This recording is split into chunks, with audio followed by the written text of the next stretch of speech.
धन्यवाद आप सभी लोगों का।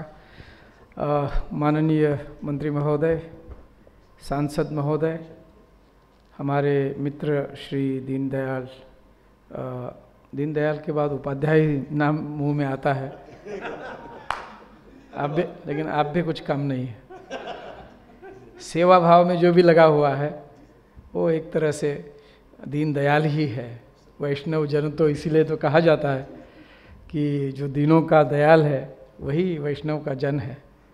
तो और अन्य गणमान्य डॉक्टर महोदय, यहाँ उपस्थित देवियों और सज्जनों, मैं सोच रहा था कि ये महिलाओं के कैंसर प्रिवेंशन के बारे में है, तो यहाँ करीबन 80% तो महिलाओं को होना चाहिए था और मंच पर एक भी महिला नहीं है। इसका तो मुझे बहुत गिला शिकवा है, क्योंकि मैं चाहता हूँ कि हर मंच पे कम से कम आधी महिलाएं होनी चाहिए, हर मंच पे, चाहे वो ऑडियंस हो चाहे वो। लेकिन आज खैर वो बात, कोई बात नहीं, मैं तो ऐसे ही आगे के लिए सजेशन, मैं चाहता हूँ कि ऐसा बदले हमारा देश कि जहाँ हर मंच पर, हर सभागार में, हर कार्यक्रम में 50% महिला हो। खैर आज तो मुद्दा अलग है।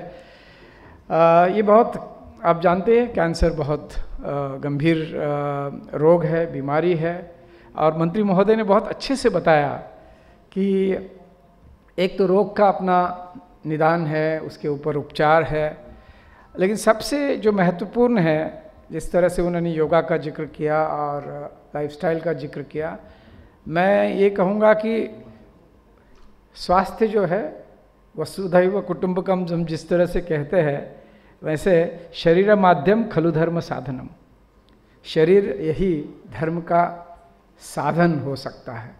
और धर्म का मतलब है जो मूल्य, जो नीतिमत्ता हम धारण करते हैं वो धर्म होता है। तो उसका पालन करना है, अपने ध्येय की तरफ जाना है, तो ये शरीर मजबूत होना बहुत ज़रूरी है। और शरीर का मतलब है स्पिरिचुअल हेल्थ, फिजिकल हेल्थ और मेंटल हेल्थ आजकल बहुत महत्वपूर्ण बन गई है। लेकिन इसके अलावा कुछ 2-3 फैक्टर है, क्योंकि मैं तो साइंस फैकल्टी का कभी नहीं था और मुझे हमेशा इस पे चिंता होती है कि दुनिया में ह्यूमैनिटीज़ का महत्व जो है कम होता जा रहा है, और मैं ह्यूमैनिटीज़ का स्टूडेंट हूँ। मैं ये सोचता हूँ कि जब तक हमारे देश में गरीबी है तब तक कैंसर का प्रमाण कम होने की संभावना बहुत कम है। और आप जानते हैं भूखमरी तो है ही है हमारे यहाँ, गरीबी बहुत है, और उसके साथ साथ जो है माल न्यूट्रिशन, कुपोषण जो है, प्रधानमंत्री ने बहुत पीएम पोषण जो प्रोग्राम है, बहुत ही ज़बरदस्त कार्यक्रम है। इस कोविड के दरमियान 80 करोड़ लोगों को देश में राशन पहुंचाया गया प्रधानमंत्री के और देश के जो प्रोग्राम है उसके तहत। उसके अलावा जो है महिलाओं के अलग प्रॉब्लम है, शिक्षा नहीं है महिलाओं को आज भी। और हम लोग दिल्ली में बैठे हैं राजधानी में, लेकिन मंत्री महोदय खुद जिस तरह से बता रहे थे कि गाँव में, कस्बों में अभी भी मूलभूत जिसको बोलते हैं फंडामेंटल इंफ्रास्ट्रक्चर नहीं है। कभी कभी हम जब ये खबर सुनते हैं कि फलाने यूपी के अस्पताल में 25 बालक जो है एक दिन में पता नहीं चला किस चीज़ से गुजर गए, लेकिन गुजर रहे हैं। राजस्थान के किसी अस्पताल में, मैं तो ह्यूमन राइट्स में हूँ, तो हर दिन मेरे पास नए कंप्लेंट्स जो है कम से कम 150-200 आते हैं। दुख और दर्द की ही कंप्लेंट्स होती है, और उसमें महिलाओं के अत्याचारों पे होते हैं। लेकिन वो भी विषय नहीं, विषय है कि महिलाओं को शिक्षा और स्वास्थ्य का एक्सेस जब तक नहीं है, ये फंडामेंटल है, तब तक ये कैंसर हो या अन्य रोग है उसको तो महिलाओं का बलि चला ही जाएगा अनफॉर्चुनेटली। तो हमें समय है इस बात की, और उसके सिवा एक कमिटमेंट, और ये पाया गया है कोविड के दरमियान भी कि कुछ अस्पतालों का जो कमिटमेंट है towards the cause of humanity, वो भी उसके सामने भी कुछ क्वेश्चंस लगे हुए हैं, कुछ डॉक्टरों के बर्ताव पर भी लगे हुए हैं। मैं नहीं कहता हूँ कि आम तौर पर डॉक्टर जो है वो खराब है। एक संस्कृत का बड़ा इंटरेस्टिंग श्लोक है, वैद्यराज नमोस्तुभ्यम सिद्धो हम त्वत्प्रसादतः। हे वैद्यराज, मैं तुम्हें नमस्कार करता हूँ कि तुम्हारे वैद्यराज नमोस्तुभ्यम यमराज सहोदर, हे वैद्यराज तुम्हें मैं नमस्कार करता हूँ क्योंकि तुम यमराज के ट्विन ब्रदर हो। लेकिन यमराज में और तुम में फ़र्क क्या है? यमस तो हरति प्राण, यम प्राण ले जाता है, लेकिन वैद्य जो है प्राण और धन दोनों ले जाता है।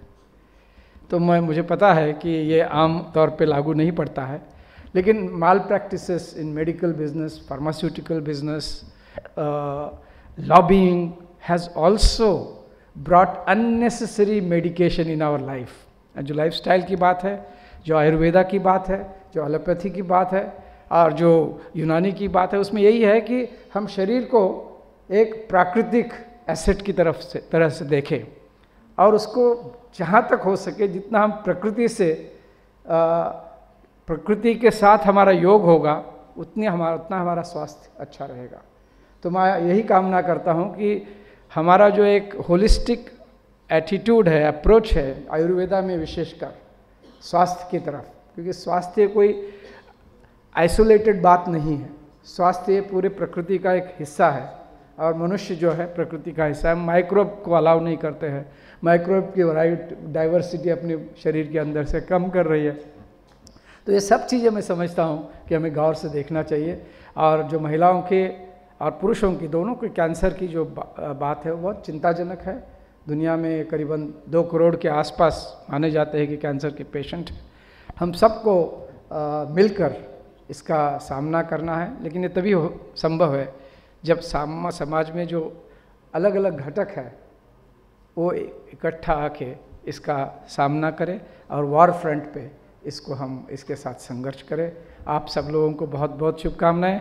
आज मुझे बुलाया, मैं बहुत ही आपका कृतज्ञ हूँ, आपका आभारी हूँ और CSR फाउंडेशन को मेरी बहुत बहुत शुभकामनाएं। धन्यवाद।